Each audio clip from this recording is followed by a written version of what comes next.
పశ్చిమ గోదావరి జిల్లా తణుకు నియోజకవర్గంలో కూటమి నేతల కొవ్వింపు చర్యలు కూడా పరాకాష్ఠకు చేరాయని చెప్పొచ్చు. చూస్తే కనుక వైఎస్ రాజశేఖర రెడ్డి విగ్రహానికి ఏకంగా ఏదైతే స్థానిక ఎమ్మెల్యేతో పాటు చంద్రబాబు సంబంధించిన ఫ్లెక్సీలు కూడా కట్టారు. దీనిపై మనతో మాట్లాడేందుకు మాజీ మంత్రి కారుమూరి వెంకటనాగేశ్వరరావు ఉన్నారు. సార్ చెప్పండి, ఏ విధంగా చూస్తారు ఇలాంటి కవ్వింపు చర్యలు? గతంలో మీ హయాంలో ఇట్లా ఉన్నాయి పరిస్థితులు ఏంటి, అసలు ఏ విధంగా చూస్తారు ఇలాంటి చర్యలు? నేను రాజకీయాల్లో ప్రవేశించాక ఎప్పుడూ కూడా ఇలాంటి చౌకబారు పనులు చేయలేదు. ఎన్టీ రామారావు గారంటే మాకు గౌరవం. ఎన్టీ రామారావు పార్టీ పెట్టిన కానించి కూడా మాకు గౌరవంగానే ఉంటుంది. ఆయన అంటే కూడా ఆయన నటన పరంగా ఆయన సినిమాలు కూడా ఎప్పుడు చూసేవాళ్ళం మేము. అలాగే రాజశేఖర రెడ్డి గారు ఒక మహానాయకుడు, మహా వ్యక్తి. ఇవాళ కేసీఆర్ కానీ అటు ఏ ముఖ్యమంత్రి అయినా సరే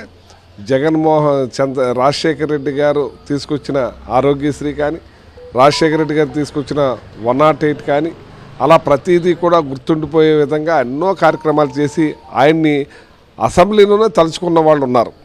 అటువంటి మహానాయకుడు మరి విగ్రహానికి మరి తెలుగుదేశం వాళ్ళ ఫ్లెక్స్ కట్టారంటే ఎంత సిగ్గుమాలినతనమో ఒకసారి గమనించండి. ఎంచేదంటే సిగ్గు ఎగ్గు ఇడిసేసి చాలా దుర్మార్గంగా ప్రవర్తిస్తున్నారు.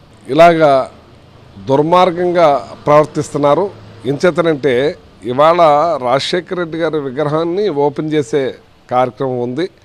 దానికి మరి శుభ్రం చేసుకోవాలి, దాన్ని ఫ్లెక్స్ తీయమని చెప్తే ఇవాళ పోలీసు వారు పూర్తిగా మరి వన్ సైడ్గా వాళ్ళతోటి కలిసి అది వాళ్ళే పచ్చ చొక్క కండవ వేసుకున్నట్టుగా యాక్ట్ చేసేస్తుంటే చాలా బాధేసింది నాకు. ఎంచేదంటే ఇది ప్రజాస్వామ్య దేశం.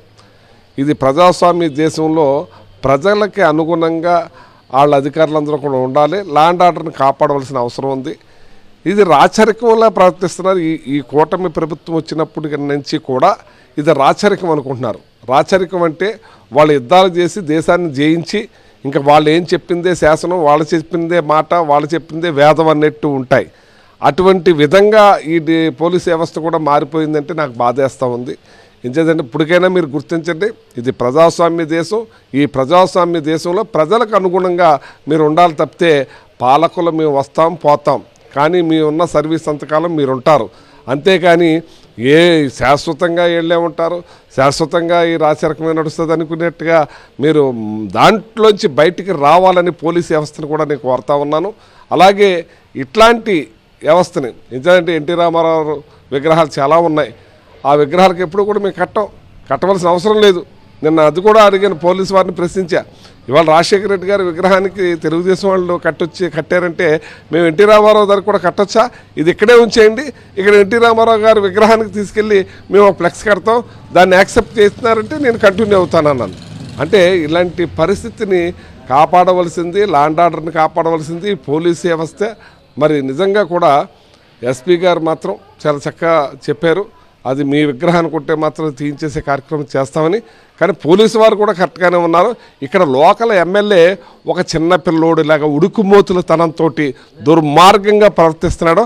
వాళ్ళ పార్టీని కూడా భ్రష్టు పట్టిస్తున్నాడు ఈ ఎమ్మెల్యే అని చెప్పి సందర్భంగా తెలియజేస్తున్నాడు. ఇచ్చేదంటే ఇది రాష్ట్ర వ్యాప్తంగా న్యూస్ అయిపోయింది. రాష్ట్ర వ్యాప్తంగా న్యూస్ చేయవలసిన అవసరం లేదే. నువ్వు ఉందాతనంగా ఉండే మనిషివైతే, నువ్వు ఉందాయన మనిషివైతే అది రాజశేఖర రెడ్డి విగ్రహానికి మన ఫ్లెక్స్ ఇంత కట్టాలి, అది తీసేయండి, అది పద్ధతి కాదని చెప్పాలి. నువ్వు ఉందాయన మనిషివైతే, నువ్వు ఉందాతనం లేదు నీకు. పోలీసు వారిని నలుపుతున్నావు, నీ కార్యకర్తలు నలుపుతున్నావు, నీ పార్టీని భ్రష్టు పట్టిస్తున్నావు. అంచేత ఇప్పటికైనా సరే నువ్వు ఒక మనిషివి, నువ్వు ఒక ఎమ్మెల్యేవి, నేను ఒక పద్ధతిగా ఉండాలనేది నేర్చుకోవాలని చెప్పి తెలియజేస్తున్నాను. అలాగే తెలుగుదేశం కూడా మీకు అధికారం వచ్చింది, ఏ రకంగా వచ్చినా ఈవీఎంల ద్వారా వచ్చినా దేని ద్వారా వచ్చినా మీకు వచ్చింది కాబట్టి మీరు పద్ధతిగా ప్రజలకు చేయవలసింది చేసి నడవాలని. అంతేకాని రెడ్ బుక్ రాజ్యాంగం, ఈ రాజ్యాంగం ఆ రాజ్యాంగం అని చేస్తే రేపొద్దున్న ఇదే కంటిన్యూ అయ్యే పరిస్థితులు ఉంటాయి. కాబట్టి పద్ధతిగా రాజ్యాంగం ప్రకారం ధర్మం ప్రకారంగా నడవాలని చెప్పి నీకు కోరుతున్నాను. గతంలో తణుకంటే చాలా ప్రశాంత వాతావరణం ఉండేది, ఇప్పుడు అసలు అలాంటి ప్రశాంత వాతావరణం కనపడతలేదు. కవ్వింపు చర్యలు చేస్తున్నారు. గతంలో చూస్తే కనుక ఏకంగా మీ ఇంటి ముందుకి ఇక్కడ వచ్చారు, ఎంపీటీసీ ఎలక్షన్ చూసారు. ఇప్పుడు చూస్తే కనుక ఏకంగా ఫ్లెక్సీలు కడుతున్నారు. ఇలాంటి కవ్వింపు చర్యలు ఏ విధంగా చూస్తారు మీరు?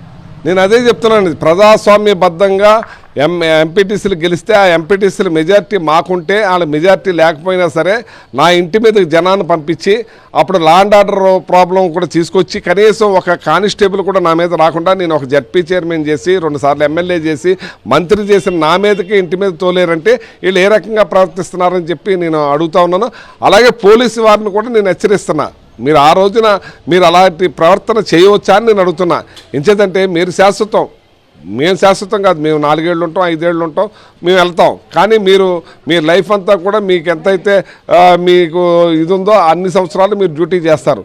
అంచేత మాతో సంబంధం కాకుండా మీరు పనిచేయాలి, కానీ లేకపోతే మాకు తొత్తుల్లాగా వ్యవహరించవలసిన అవసరం లేదు. నేను ఎప్పుడూ కూడా ఎవరు కరెక్ట్గా పనిచేస్తారా సిఏ, ఎవరు ఎస్ఐ కరెక్ట్గా పనిచేస్తారా, ప్రజలకు అనుగుణంగా చేయాలని చెప్పి నేను కోరుకున్నా. కానీ ఈ ఎమ్మెల్యే ఎప్పుడు కూడా పోలీస్ అంటే ఒక చిన్న చూపు భావన ఉంది. పోలీసులు కూడా కింద కూర్చోబెట్టి అతనికి గుంజీలు తీపిచ్చిన కార్యక్రమం చేసిన వ్యక్తి ఈ ఎమ్మెల్యే, అది గుర్తుంచుకోవాలి. అప్పుడు కేసు కూడా పెట్టారు అతని మీద పోలీసు వారు, కానీ దాన్ని చేంజ్ చేసుకున్నారు అనుకోండి. ఏదేమైనా సరే పోలీసు వ్యవస్థని కాపాడుకోండి, మీ లా అండ్ ఆర్డర్ని, మీ డ్రెస్ని, మీ తలనున్న సింహాలని కూడా ఆ గౌరవాన్ని పెంచాలి కానీ తుంచకూడదని చెప్పి నేను పోలీసు వారిని కోరుతా ఉన్నా. స్వయంగా మీరే ఇలా రాత్రి నిరసనలు చేశారు ఆల్రెడీ, చూస్తే కానీ ఎప్పుడు ఆ విగ్రహం ప్రారంభించబోతున్నారు, ఎలా ఉండబోతున్నారు? విగ్రహాన్ని అతి తొందరలో 5-6 తారీఖుల్లో దాన్ని ఓపెన్ చేసే కార్యక్రమం చేస్తున్నాం. దాని ఏర్పాట్లు కూడా ఇప్పటి నుంచి మొదలెడుతున్నాం.